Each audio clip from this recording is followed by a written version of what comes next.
Les ambassadeurs de paix de la Fédération pour la paix universelle lancent un appel à l'apaisement après les manifestations qui ont endeuillé des familles. Ils prônent le dialogue. Et puis en Somalie, au moins 11 morts dans l'attaque d'un hôtel de Mogadiscio fréquenté par des responsables gouvernementaux, 10 civils et un policier.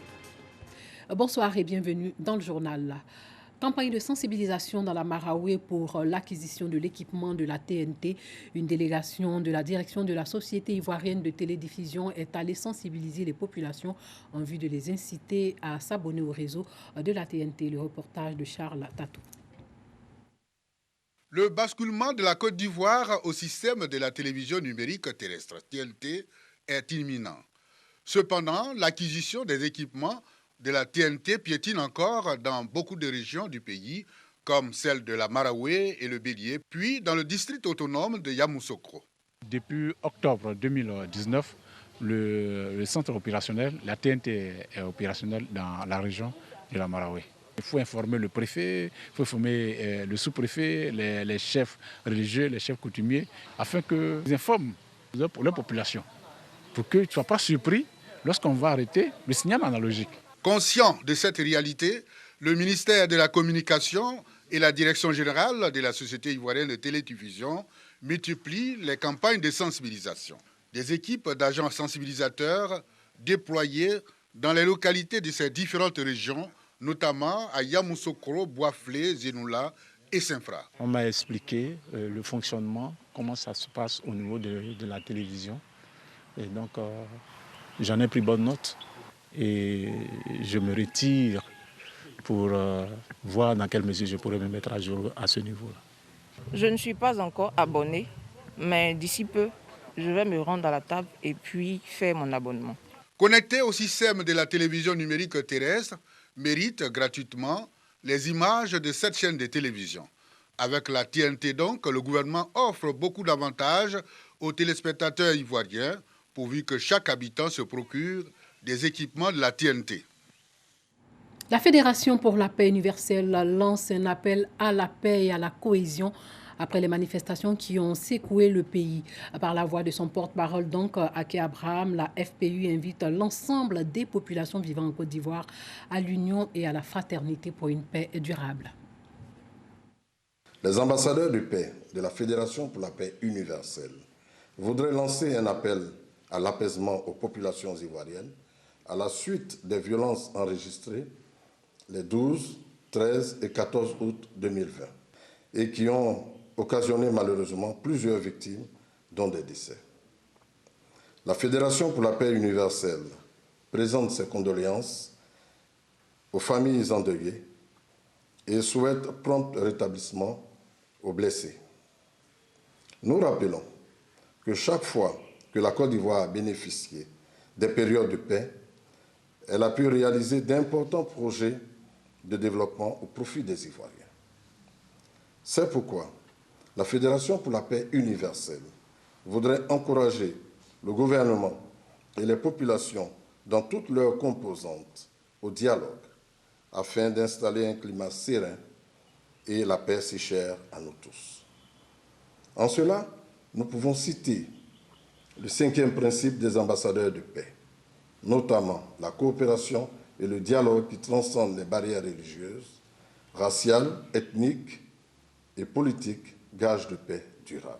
Dans l'espoir de voir les populations ivoiriennes vaquer à leurs occupations, dans la quiétude, afin que la Côte d'Ivoire aille à la prochaine élection présidentielle dans la paix.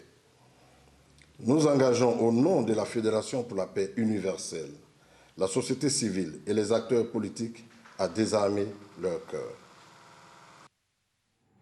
Les vertus du scoutisme et le civisme à l'honneur à Boyo, un village du nord du pays, à quelques kilomètres de Kouto. Les habitants de cette localité ont été sensibilisés à faire adopter le dévouement envers la collectivité, l'État et à la participation régulière à ces activités, notamment par l'exercice du droit de vote. Une idée de la mutuelle de développement de Boyo. Permettre aux parents de Boyo, village 6 à 5 km de Kouto, de percevoir l'importance du drapeau national et de l'inculquer à leurs enfants est le combat des jeunes scouts de Kouto. Ces jeunes, à travers des activités qui font appel au civisme, au patriotisme, à la solidarité et à la maîtrise de soi, mettent en exergue les vertus du scoutisme, entre autres l'union, la discipline, la tolérance et l'acceptation de l'autre, des vertus essentielles pour la cohésion sociale et la paix. La jeunesse épouse le civisme comme une valeur qui nous éloignera de la violence et de tout genre avant, pendant et après les élections. Salimata Dambélé, présidente de la mutuelle de développement de Boyo, s'inscrit dans cette dynamique. Depuis son arrivée à la tête de la mutuelle, elle mène la bataille pour l'électrification, l'éducation, l'union et le renforcement de la cohésion entre les fils et filles du village. Aujourd'hui, les enfants ne respectent plus les grandes personnes. Ils ne respectent plus les mœurs de nos villages. Ils ne respectent plus les décisions des autorités. Les enfants font ce qu'ils ont envie de faire. Mais c'est dû à quoi? C'est dû au fait qu'ils ont été mal formés au civisme. Et le scoutisme nous permet d'éduquer nos enfants dans ce sens. Au-delà des sketchs, des compétitions sportives et bien d'autres activités liées au scoutisme, des dons de sacs de riz et de vêtements ont été faits aux populations. Une occasion mise également à profit pour les inviter à s'approprier les mesures barrières contre la COVID-19 et à bannir tout comportement pouvant mettre à mal la paix sociale. La tranquillité des manchots, elle, est menacée par le ravitaillement des bateaux. La tranquillité, en tout cas, des manchots africains. La baie d'Algoa, en Afrique du Sud, est une route migratoire qui regorge d'espèces marines. Elle abrite également la plus grande colonie reproductrice des manchots du Cap, une espèce menacée. Mais ces dernières années, des navires se ravitaillent en carburant à proximité, ce qui inquiète les écologistes locaux. La baie d'Algoa en Afrique du Sud est une route migratoire spectaculaire qui regorge d'espèces marines. Elle abrite également la plus grande colonie reproductrice des manchots du Cap, une espèce menacée. Mais ces dernières années, des navires se ravitaillent en carburant à proximité, ce qui inquiète les écologistes locaux. Nous voulons protéger notre biodiversité et faire de la baie d'Algoa une destination écotouristique. Et nous ne pouvons pas le faire avec le risque de marée noire, de manchots en voie de disparition recouverts de pétrole. Nous sommes en train de perdre notre statut de plus grande colonie de reproduction de manchots africains au monde et cela nous inquiète.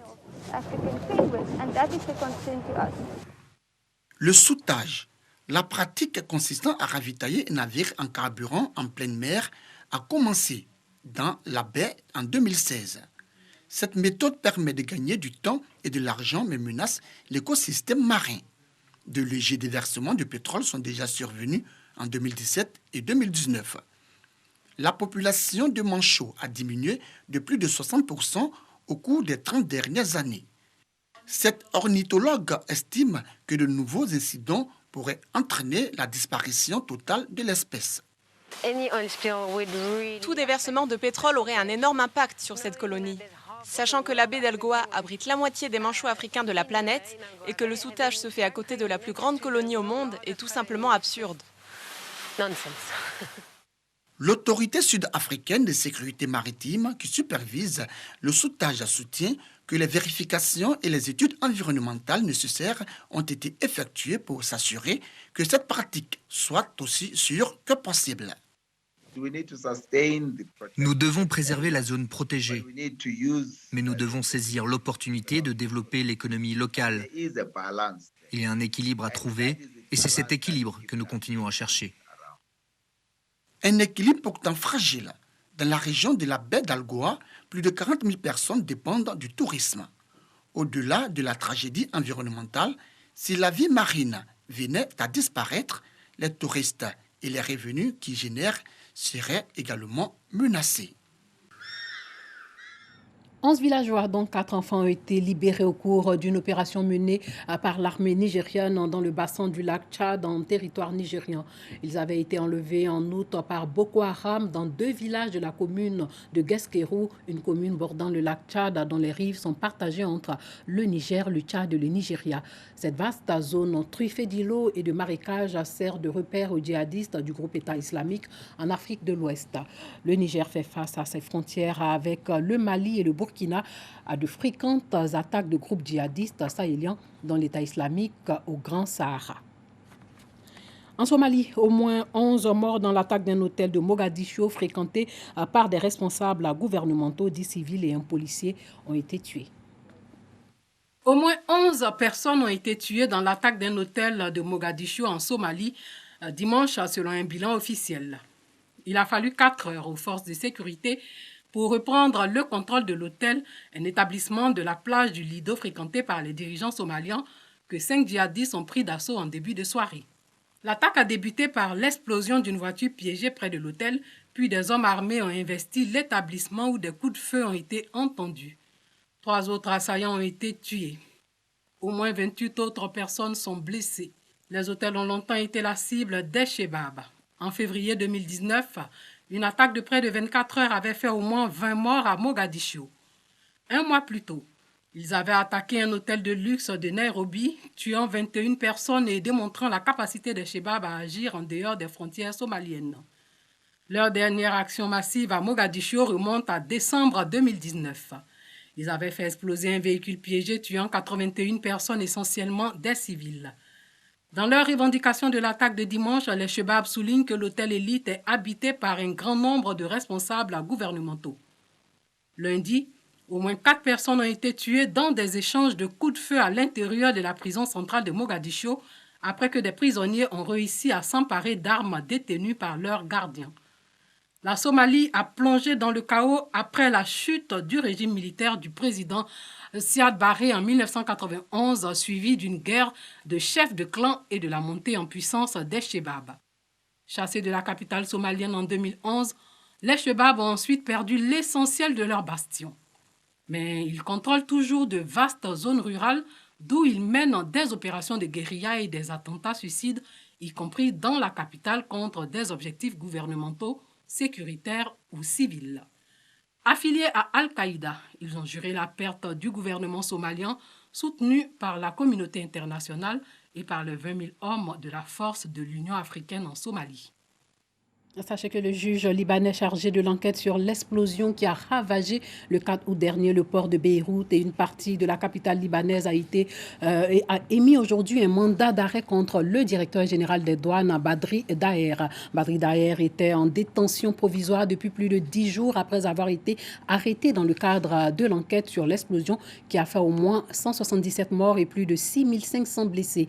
À l'origine de l'explosion, une énorme quantité de nitrate d'ammonium stocké dans un entrepôt du port depuis 6 ans sans mesure de précaution. Le juge Fadi Sawan, nommé vendredi pour mener l'enquête, a interrogé le directeur de douane Daher durant 4 heures avant d'émettre un mandat d'arrêt sans préciser les chefs d'accusation. Le procureur général, lui, a engagé des poursuites judiciaires contre 25 suspects, dont 19 sont actuellement en détention, parmi lesquels le président du conseil d'administration du port qui sera interrogé par le juge mardi. Seront également interrogés mardi l'ancien directeur des douanes, le directeur de la sécurité du port et le responsable des entrepôts du port. Et des enquêteurs du FBI, la police fédérale américaine, sont arrivés au Liban à la demande des autorités libanaises pour les assister dans l'enquête. Et puis la France, qui compte 2 ressortissants tués dans l'explosion, a ouvert aussi sa propre enquête. Les autorités libanaises ont par ailleurs étendu jusqu'au 18 septembre l'état d'urgence décrété après l'explosion. L'ancien roi d'Espagne, Juan Carlos de Bourgogne, qui avait quitté l'Espagne début août, poursuivi par des soupçons de malversation, se trouve aux Émirats arabes unis. L'annonce a été faite par la maison royale espagnole, levant le voile sur son lieu de résidence. L'ancien monarque avait annoncé le 3 août qu'il s'éloignait de son pays pour faciliter l'exercice de ses fonctions à son fils Felipe VI, au moment où les justices suisses et espagnoles épluchent ses comptes en banque. Juan Carlos avait fait savoir par son avocat qu'il restait à la disposition de la justice si besoin était. L'ancien monarque, qui entretient des liens étroits avec les monarchies du Golfe, y aurait notamment reçu 100 millions de dollars de l'Arabie saoudite en 2008. Les procureurs de la Cour suprême espagnole, seule habilités à juger un ancien souverain, cherchent à savoir si la conclusion d'un contrat pour la construction d'un train à grande vitesse en Arabie saoudite aurait donné lieu à des commissions illégales et si le roi Juan Carlos en aurait bénéficié. Et pour finir, sachez que des dizaines de milliers de personnes se sont réunies à Minsk pour exiger le départ du président Alexandre Loukachenko qui refuse de lâcher le pouvoir une semaine après sa réélection contestée. C'est l'un des plus grands rassemblements d'opposition de l'histoire de la Biélorussie. La victoire d'Alexandre Loukachenko à la présidentielle du 9 août a été perçue comme largement truquée alors que la mobilisation en faveur d'une rivale inattendue, Svetlana Tikhanovskaya, 37 ans, a enflammé la Biélorussie avant le vote. L'opposante est désormais en exil en Lituanie et a annoncé la création d'un comité pour organiser le transfert du pouvoir. Voilà, c'est tout pour ce soir. Merci de nous avoir suivis. Portez-vous bien.